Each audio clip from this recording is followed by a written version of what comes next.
Perkenalkan, nama saya Aldi Ramadan, saya kuliah di Universitas Sinaba, jurusan saya Ilmu Komunikasi.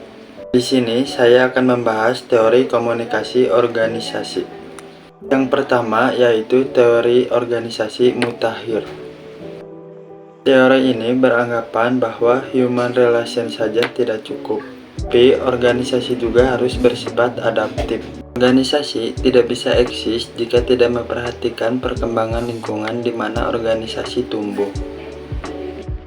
Kedua, menurut Carl Weick, kini organisasi akan bertahan dan tumbuh subur hanya ketika anggota-anggotanya mengikutsertakan kebebasan dan komunikasi interaktif. Dan ketiga, ada teori hierarki Maslow. Setiap tindakan yang kita lakukan akan pemenuhan kebutuhan yang harus dituntaskan. Misalnya, orang makan dan minum karena ada kebutuhan fisiologis yang harus dipenuhi, yaitu rasa lapar dan haus. Dan yang keempat, ada teori motivasi higien. Friedrich Herzberg mengembangkan teori dua faktor.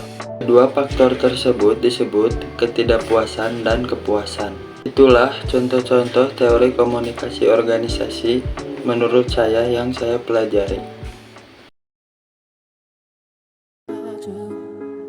Di sini saya akan menceritakan satu kasus atau masalah dari organisasi perusahaan, yaitu konflik kepribadian.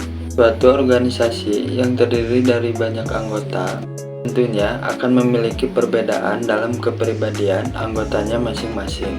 Beberapa contoh konflik di tempat kerja terjadi karena perbedaan kepribadian, perbedaan perspektif dalam melihat suatu masalah, sangat mudah menciptakan konflik kelompok, di mana beberapa individu atau tim yang sedang bekerja sama mendapati suatu masalah dan saling menyalahkan satu sama lain dan bukan menyelesaikan masalah tersebut.